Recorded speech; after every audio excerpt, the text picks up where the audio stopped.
I'm Deborah Owens, America's Wealth Coach, and it's time to get wealthy. You're going to learn exactly what you need to know and do to finally achieve the level of financial success you desire and you deserve. Women of color were responsible for 89% of businesses that were launched in 2019, but many of them will not even achieve six figures in revenue. So, what do they need to do? Well, we need to do to finally get beyond that seven figure mark. Well, joining us today is someone who's going to share exactly that. But here's what they don't want you to know about women of color starting businesses. The first thing is it's the fastest growing demographic. And secondly, only 2% of women owned businesses even achieve seven figures. And then finally, 90% of those businesses don't reach six figures. And that's why I'm excited to have our next guest on. She's Betty Hines. She's founder and CEO of Women Elevating Women. She's a business strategist and has a platform designed to make sure that women of color get access to resources and capital. And that's why I want to welcome Betty Hines on Get Wealthy today. Thanks for joining us, Betty. Hi, Deborah. Good to see you. Good to be seen. Well, I'll tell you what is really interesting about you is that I've known you for years. You were a former financial services executive with one of the largest insurance companies in the world. You launched your own insurance company, just to give folks a little bit of background. And now I know for the past decade or so, you've been sort of a strategist with women-owned businesses. So I'm excited to hear your insight, but most importantly, I want to ask you, what was the catalyst for you starting Women Elevating Women?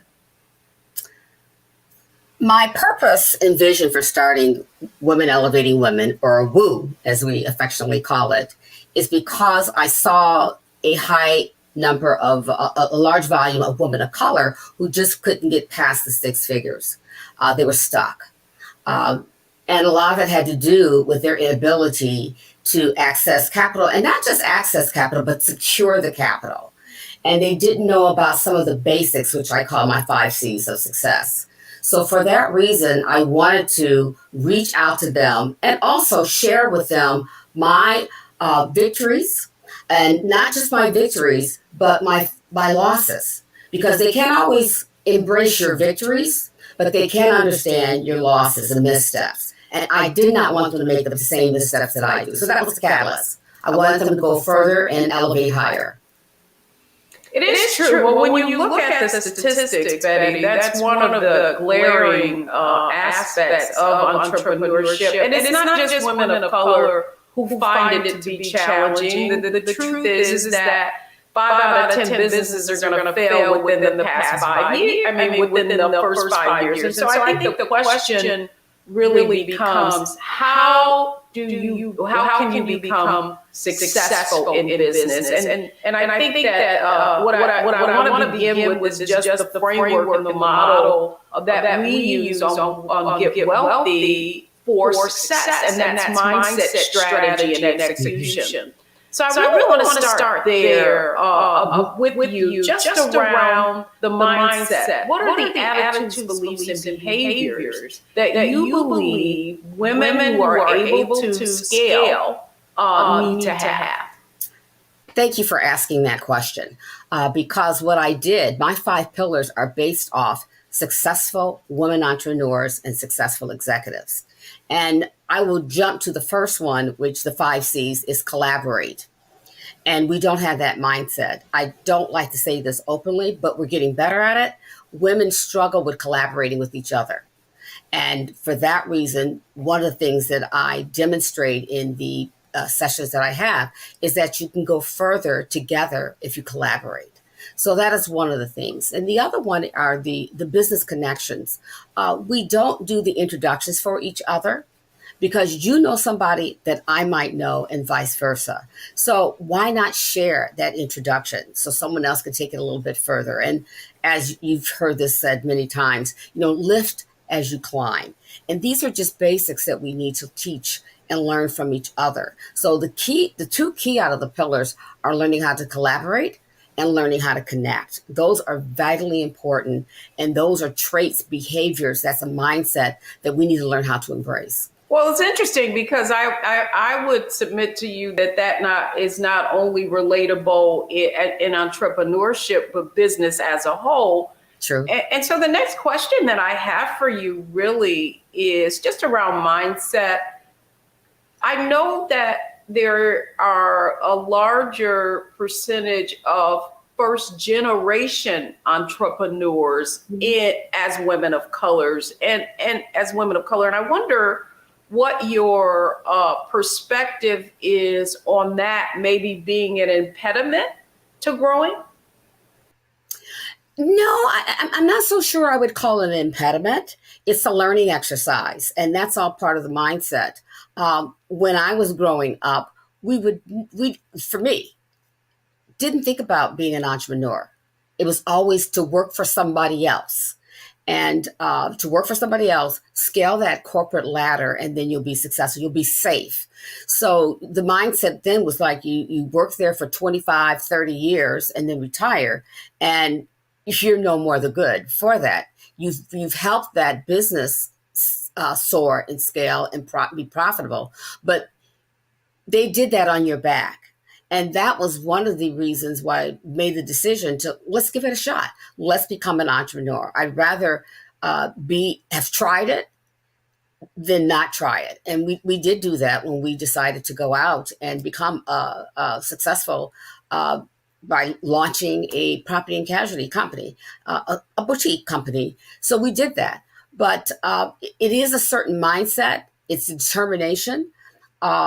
It's wanting to be on your own and to have your own hours. You work very, very long hours, as you know, but just being your own and having your own, to me, is very fulfilling. And that's what I feel is my destination and my purpose here on this planet.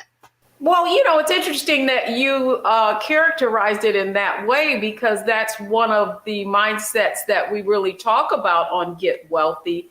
And it is that income earner mindset that really is the traditional roadmap for success, right? College, career, climb that corporate ladder, and you'll get the golden ring. But what we have been finding is that if you look at just upward mobility in organizations to make those multiple hundred thousands in salary, that it's been very limiting for women of color. And so as a result, my question is to you, do you feel like that's why that number of 89% of businesses being started by women of color, that is why many women are exiting that old income mindset and shifting to entrepreneurial pursuits? Oh, absolutely. No doubt. No doubt. They want to be on their own. They want to be able to do multiple things. And when you sit back and you think about it, the time and effort, the time, energy that you put into somebody else's corporation, you could be doing for yourself. And so you've learned, depending on where you've worked, you've learned those basic skill sets, and they're transferable. Certain skills are very, very transferable. And I'm proud and happy that we're recognizing that and taking those skills, transferring it into our own, and then making it for our own, modeling it to something that we can work with. Yeah, so I want to push back on you on that. And what I would say is that if I look at my own trajectory, and you've known me for years, I've been in and out of entrepreneurship in terms of organizations. And I found it so tough for many years to get past those six figures, because I do feel like one of the things when we go into entrepreneurship that we may diminish is the fact that we have this corporate business model of support around us, and it can be difficult understanding how to create that in a budding business, a new business, particularly when you don't have access to capital to be able to buy those kinds of services and hire people, right? Right. To have them around you supporting you. You're right. Uh, Experience that myself. There's a comfort level when you're in corporate America. One of the, if you could, a do-over is that when we go into entrepreneurship, people of color, that not all, I won't label everybody, that we think about using our own money. We try to borrow from auntie, uncle, kids, what have you. Whereas those aren't lessons, at least I wasn't taught from my parents.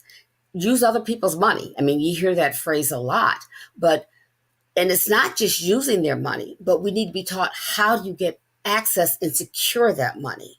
So until we learn those traits, we're unable to destroy the tradition of, okay, you use your own money, no debt, and not all debt is bad.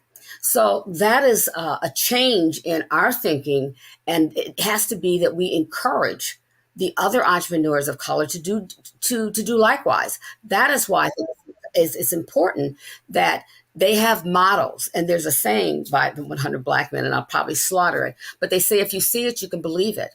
I frequently bring other successful women of color into and tell your story. What was your journey? I mean, it's not like you came or gifted with a family trust. What steps did you take that allowed you and gave you the confidence and the courage to go out and get that funding, those grants? What did you do? What was your course of action? And that's what we need to push back and share with those who are coming up. No, I really love that you said that, because we came right back to mindset again, risk aversion, debt being bad debt. And so much of that can be limiting. And to your point, I mean, when I started Owens Media Group, I, used funds from my 401k. I didn't take it out. I took a loan from it and paid it back. And I did all these different things that I felt necessary so that I wouldn't have even someone coming out of the investment industry with a higher propensity for risk. But on the personal side, what I didn't want to do was risk our personal assets. And that brings me, this is a great transition into our next conversation, and that's around strategy. So when we come back, we're going to talk about strategy. So what do you, if you are a business owner trying to scale, need to do so that you can accelerate your growth and go to 6 figures and 7 figures and beyond? We'll tackle strategy when we come back.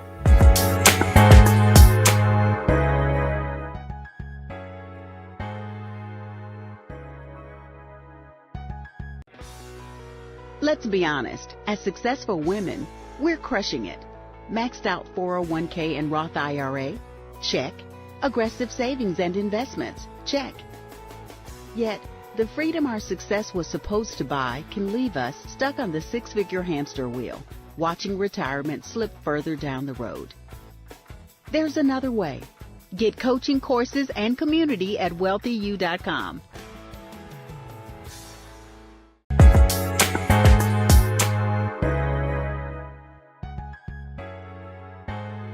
Welcome back, everyone. I'm Deborah Owens, and we're talking about one of my favorite topics, and it is entrepreneurship and the fact that women of color are starting businesses at a rapid rate.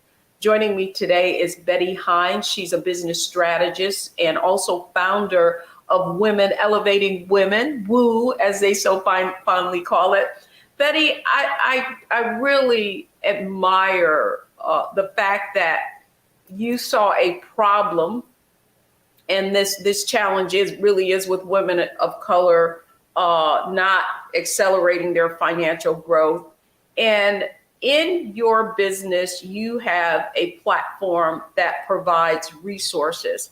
And so I really want to get into strategy and talk about your specific framework that you alluded to, prior to this, that is kind of that framework for how women of color can succeed as entrepreneurs.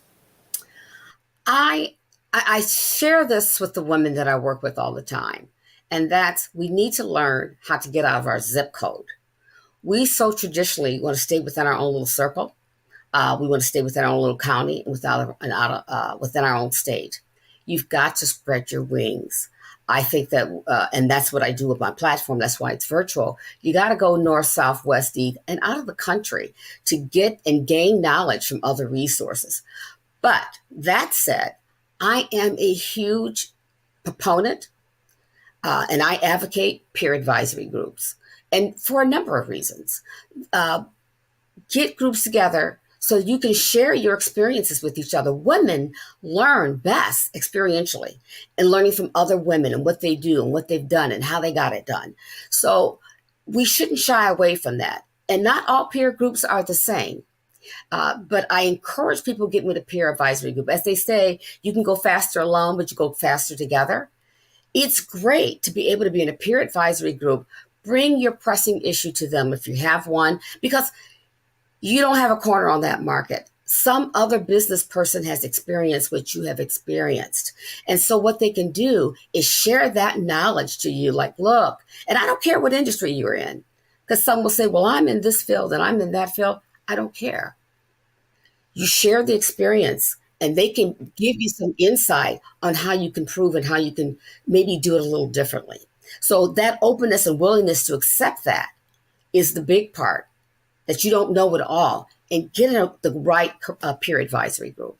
Well, it is interesting. I think about my own experience with different business groups, and I do think that if you, depending upon your background, if you've come out of a corporate background, I did feel like my investment background and all the issues that I had about compliance and, not divulging things kind of limited my ability to be really transparent, right? Thinking that, thinking from a risk perspective. And I do feel like for business owners, when you get out here, you kind of, you don't want to feel like you're putting your success in jeopardy.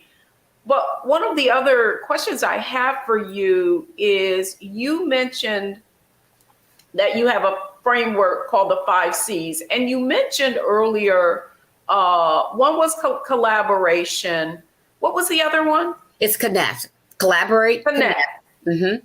And I do find it interesting that really the perspectives that you've given us really is about that ability to collaborate with others, and it being a catalyst for unleashing our growth, because we're basically getting insight, right? Real insight from actual people, and maybe we can compress the time it takes us to get to that next level because we've gained from their experience. Absolutely. And not everybody knows how to collaborate. There's different personalities. So that's why if you're in a group, that other person, that's one of the things that I do, because I've been around. I have no issue, and find an organization where there is an issue where you can just simply take that group and do the introduction for them on their behalf. So they can teach them. There's introverts, there's extroverts. We understand that. I'm okay with both. But do the introduction for them so they can collaborate. What my strategy is to bring two women together or organizations together and say, have you given some thought about collaborating based off the different skill sets and the attributes that are in each one of their businesses? Because people don't think like that. They always think of themselves as the Lone Ranger. So that is an art. It's something that can be learned. It's not always inherent, but they can learn it. And then the connection. The connect piece is everybody knows somebody, as I said earlier, that you can connect with. Make those connections. And that's what I do as part of my strategy, is connecting you, because I spend an hour with you going over your business objectives, and I'll connect you with another individual who I think they can enhance you not only personally, but also in your business. And those things are critically important, I think, to scale. I love the way you're framing this, because I do feel like it's not, you kind of, how you are introduced in, right, can really accelerate that relationship, is because that person, and I believe this is the most valuable capital of all, is leveraging their social capital with you, right? Introducing you to that person that you already have a relationship with. And so as a result of that being very valuable capital, what is a strategy that someone can use to kind of fill the well before they draw from it? What kind of strategy would you say that can foster having people want to introduce you to people who can help you or make an impact? I'm glad you said that, because there's a senator, Cory Booker, that would always say, people who want to drink from the well they didn't help dig. That's true in business too. So you on both sides have to be sensitive to the fact that this person took years or however long to build that relationship.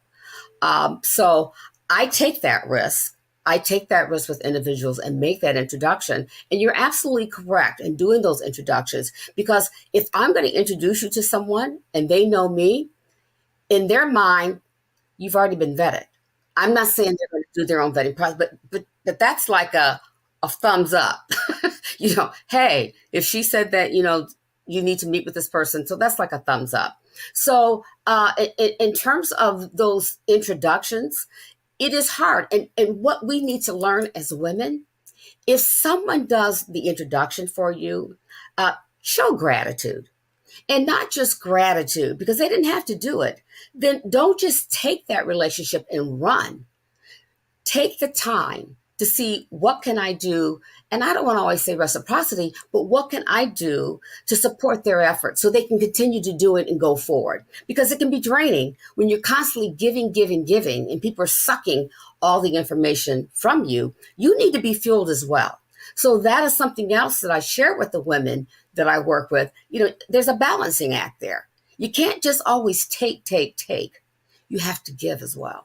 And that was the point that I wanted to make, because I do feel like I know people who are very generous, and I know you are one of them, Betty, someone who is willing to share their network with others. And I do feel like what can happen with many women is they feel like they're giving, and they're not getting anything in return. And that in itself can be an impediment, Yes. right, to wanting to do what you should do, but feel like, you're being taken advantage of. One of the other strategies that I want to make sure we touch on in this segment, that is that what you mentioned in the beginning, and that is access to capital. What advice would you give women entrepreneurs about finding asset to capital that is, how do I want to put this from my investment side, that is not onerous, right? And that is good terms. Right. Well, to me, it's a coined phrase right now. Access to capital, access to capital. One of the conversations that I have with my group is, do you know what you're trying to access? I mean, you need to know, what are you trying to access? Because it's like a new term that we are using. Do you want the VC money? Do you want the angel investor? So I make sure when we sit down, access is very key, but you need to know what you want to access. You need to understand the terms, because access is one thing, but you got to pay it back. The investors want a return. So it could be you just want to go to small business, get a small business loan, to go to your bank.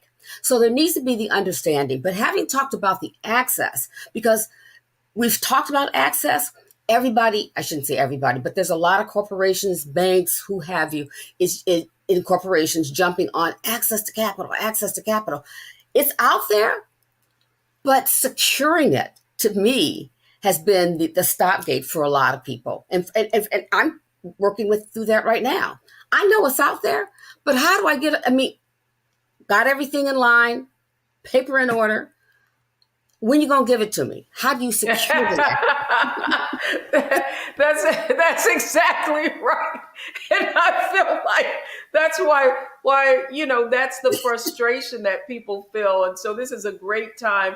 We're gonna transition to our execution, and that is the point that you were making. It's one thing to want access to capital, but what are the steps that I need to go about to make sure that I'm able to secure it? So when we come back, we talked about mindset, we talked about strategy, and the third part of our success framework is execution, and that's what we're going to talk about next. So don't go anywhere. We'll be right back.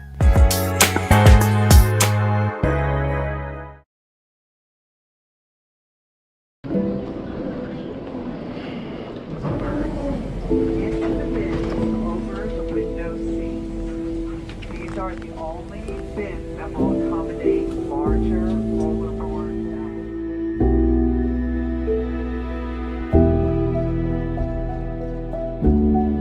They put 10 in here? 10, and you don't come out till you die. And you eat him, you hoop 10. Oh my God.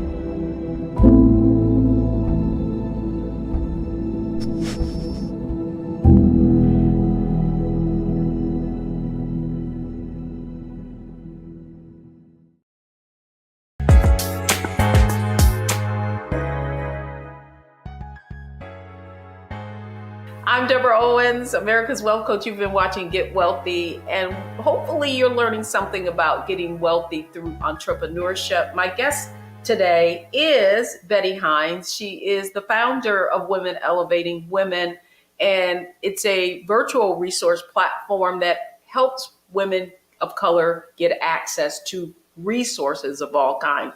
So Betty, welcome back, because I think it's so important.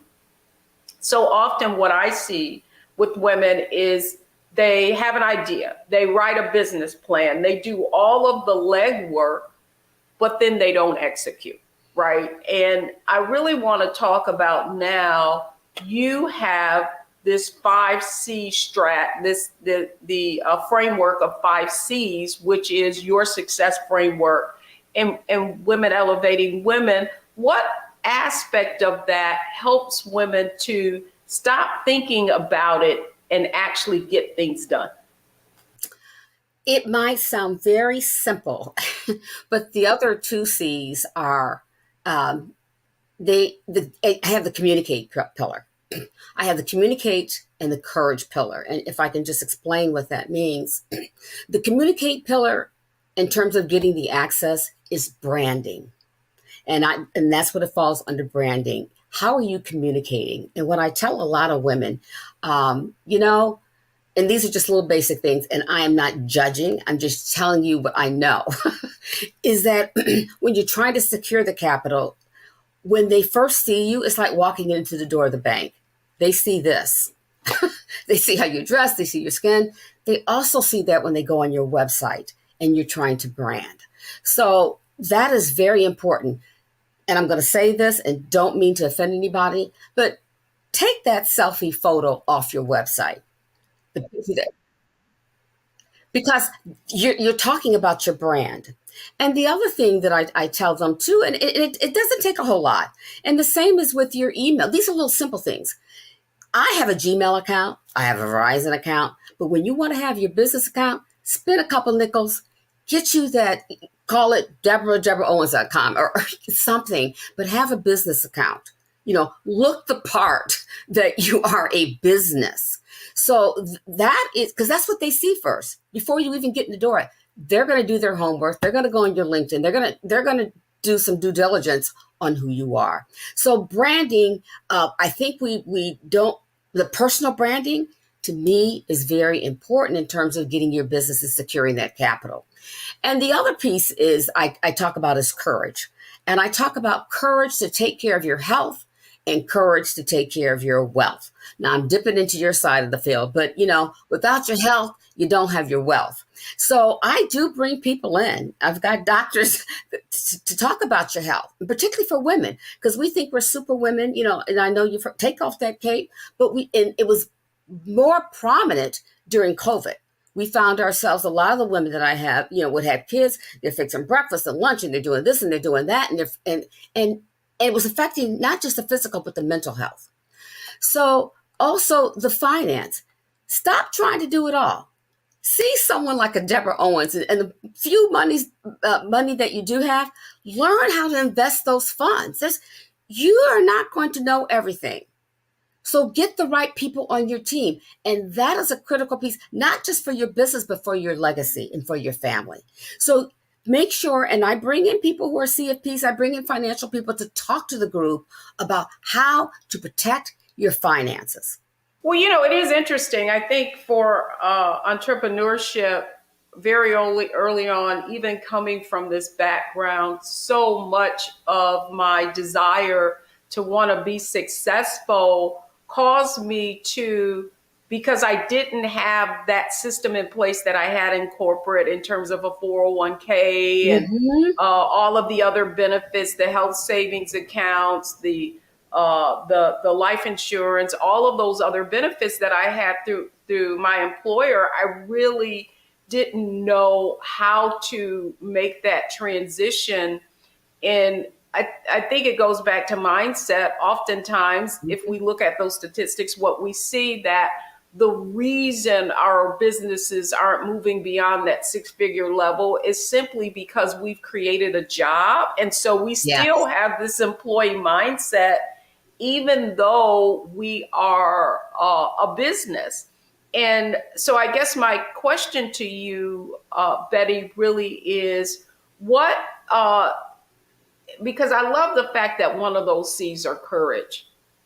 And I feel like sometimes we won't ask for help for fear, or have the courage to ask for help for fear of being judged on or how we would be perceived. Mm-hmm. You're right. And I'm in that box. I had to do a personal SWOT analysis. And when I did, because there's the business SWOT, and I did the personal one, it was so revealing that I did not want to ask. Now, I can ask for everybody else, but I didn't know how to ask for myself. So it's very revealing, and that is typical. I don't want to. I said it. It's typical woman of color. We don't want to ask for help. We can do it. We can do this and do that and do that and do all these things. Do all the jobs. But we got to step back. If you're going to run a business, you got to step back. And it's to bring on the right people. You don't have to hire them, do a 1099. Bring on the right people to help you where their expertise is their expertise. If you're going to run it like a business. And the financial piece to me is huge. I have a CFP that's working with me because you're right. In the corporate world, you had all those, the 401ks and all those other bennies. You had stock options, all that. But now with being a business owner, what I do is that I have under our courage pillar, I have those financial people, and there's different areas of finance. So I bring them all in. They meet with the Woo crew and they talk to them and tell them what the benefits that they have to offer. And then they can meet with them one-on-one, because that's something else that we don't do and that I do in our peer advisory group. We have these incredible women.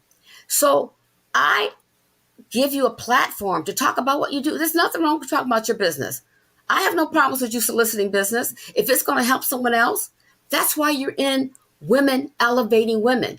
In order to elevate them, they need to know what you do and what you do well. So these pillars also provide a platform for the other women to talk about. And it's like a rehearsal. To do a rehearsal on, this is what I do and this is what I do well. And it's also a lesson. Yeah, I mean, that's the whole point of being in business. And not only that, I come out of sales and I love to sell. But the reason I love to sell is because I believe I'm serving, right? Mm-hmm. Like if I really have if I believe in what I do and I know that it's going to impact someone in a significant way, then I don't have to feel shy about telling them that. Mm-hmm. But now I want to ask you about, and I feel like when we look at the other side of those statistics, the fact that 5 out of 10 businesses fail within their after their second 5 years, if you will. I mean, 9 out of 10 businesses, I think, after the 5th year. The question I have for you, as someone who has been exposed to so many businesses, how do you recover from a setback? What advice would you give our viewers? Well, for one thing, I would suggest take the learnings from it. You need to do a business analysis as to what could I have done differently? What steps could I have taken differently? And don't do it by yourself. Do it first, but then get some trusted advisors to give your opinion.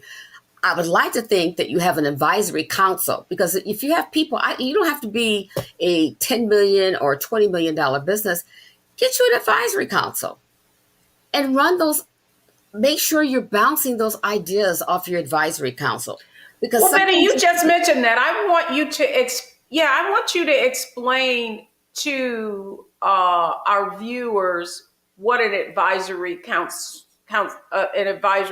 is, because sometimes I think we look at it as, sort of a board of directors, mm-hmm. but an advisory council is more, would you say, informal? And how would I go about crafting one for myself?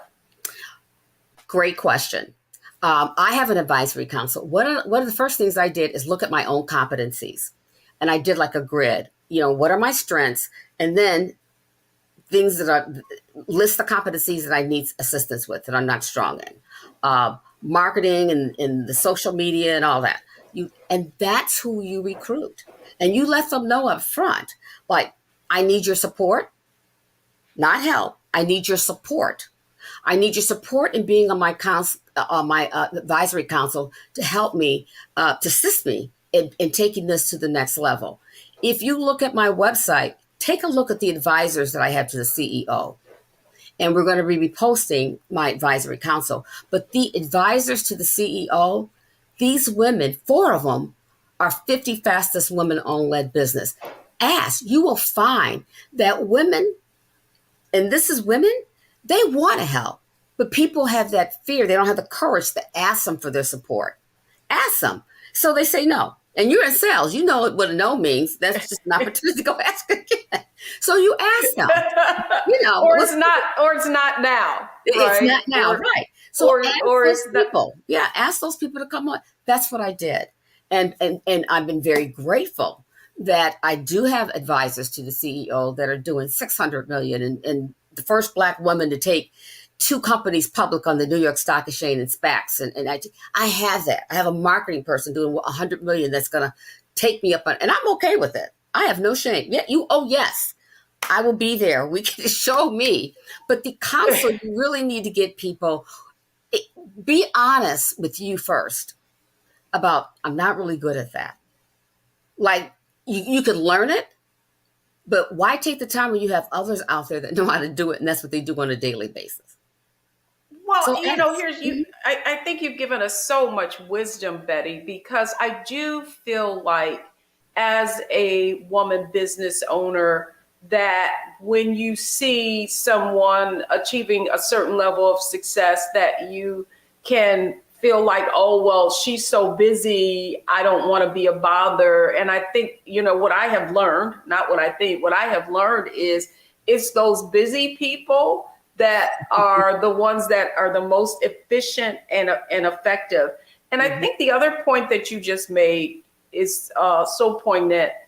And it really, sometimes when you're growing a business, when you're in your early stage, you may not be able to afford to hire some fancy business development firm for tens of thousands of dollars or marketing firm. But one of the ways that you can still get access to that insight is through that advisory council. And then finally, the other aspect of it that I think is very important is sometimes I know I've hired people and I've been disappointed. And part of that error in judgment was because I didn't know what I didn't know, and I didn't know what to ask them. And sometimes people proffer and they say they can do this, they can do that. You can even go on their website, you can get referrals, but it never really quite tells the whole story. And I think the point that you're making, the advisory council really can be a way of you getting that access to that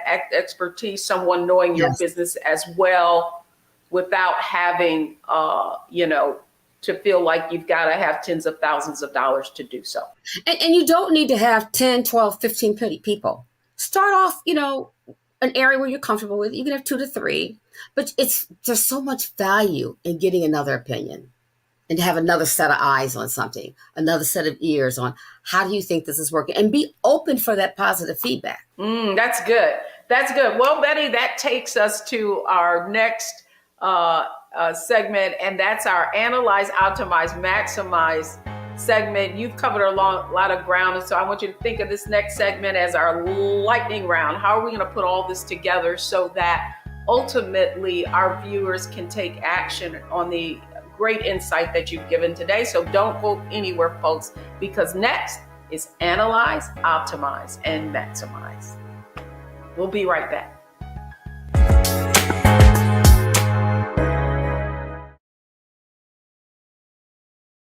Black Star Network is here. Oh, no punch! I'm real revolutionary right now. Thank you for being the voice of Black America. All momentum we have now, we have to keep this going. The video looks phenomenal. See, there's a difference between Black Star Network and Black-owned media and something like CNN. You can't be Black-owned media and be scared. It's time to be smart. Bring your eyeballs home. You dig?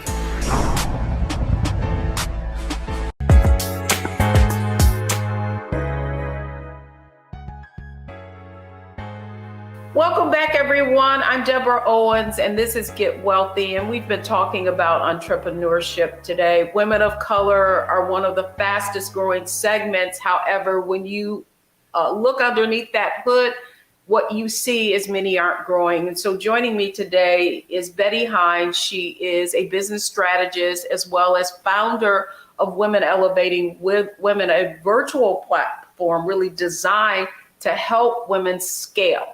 And Betty, welcome back, because now it's our Analyze, Optimize, and Maximize segment.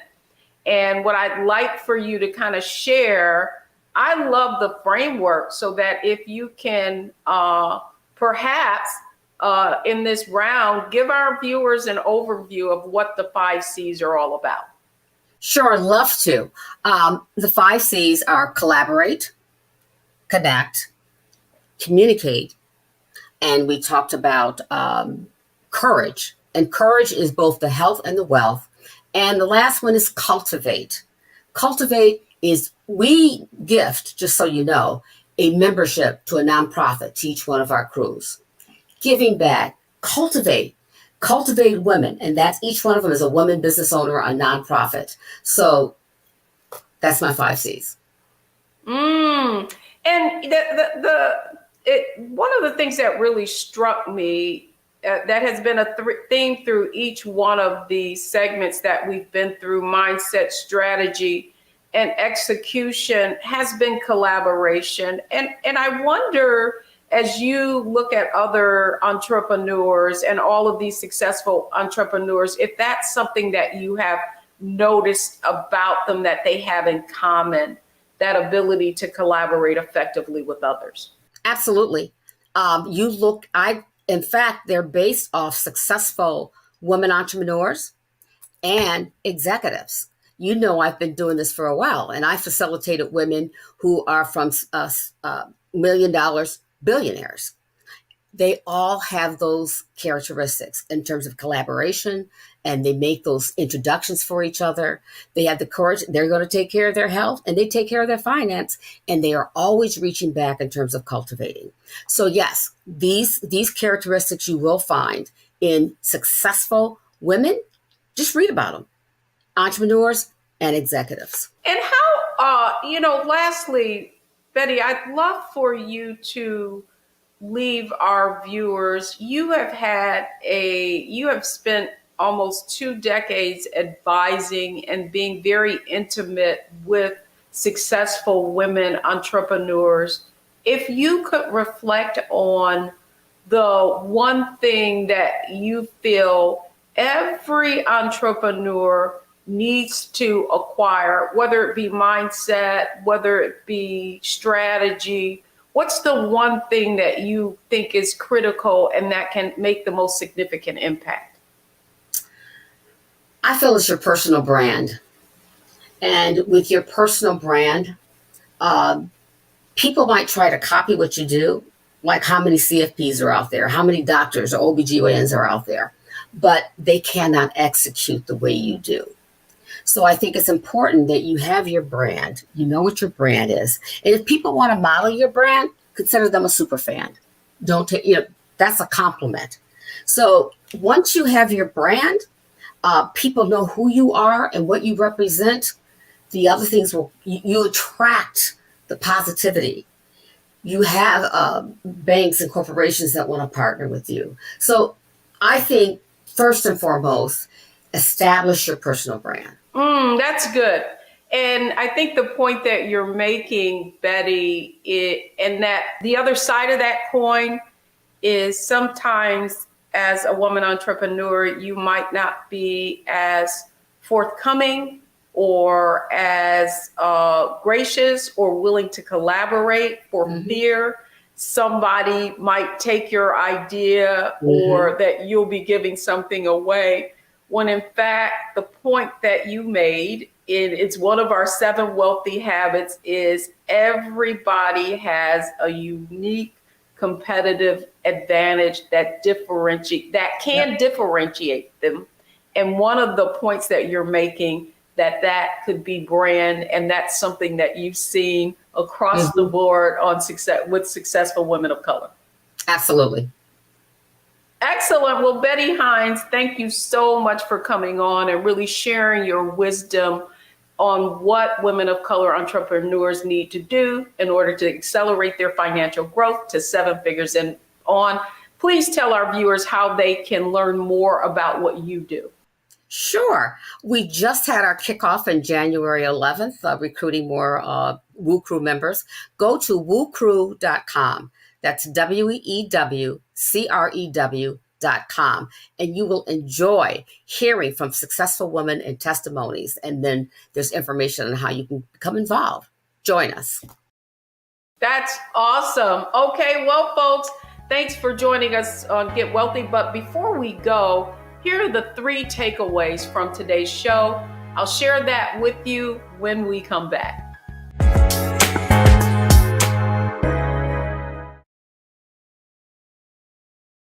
When you talk about blackness and what happens in black culture, we're about covering these things that matter to us, speaking to our issues and concerns. This is a genuine people-powered movement. There's a lot of stuff that we're not getting. You get it, and you spread the word. We wish to plead our own cause.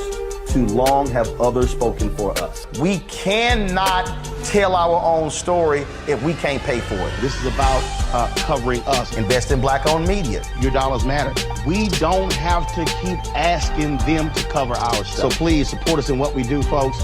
We want to hit 2,000 people, $50 this month, raise $100,000. We're behind 100,000, so we want to hit that. Y'all money makes this possible. Checks and money orders go to P.O. Box 57196, Washington, D.C. 20037-0196. The Cash App is $RM Unfiltered. PayPal is R Martin Unfiltered. Venmo is RM Unfiltered. Zelle is Roland at RolandSMartin.com.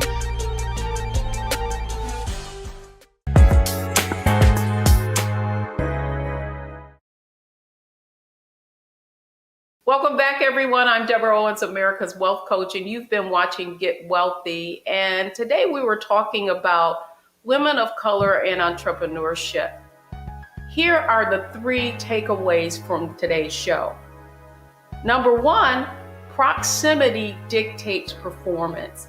And getting in a room and collaborating with other women, as our guest so aptly put today, is one of the keys to success in your scaling. Secondly, position yourself to prosper with others. And that really means, in the way Betty described it, that personal brand is very, very important because you're going to attract like-minded people. And last but not least, and she could not have said this more aptly, and the fact is no one accomplishes anything of significance on their own. That's going to do it for me this week on Get Wealthy. Thanks so much for watching, only on Black Star Network.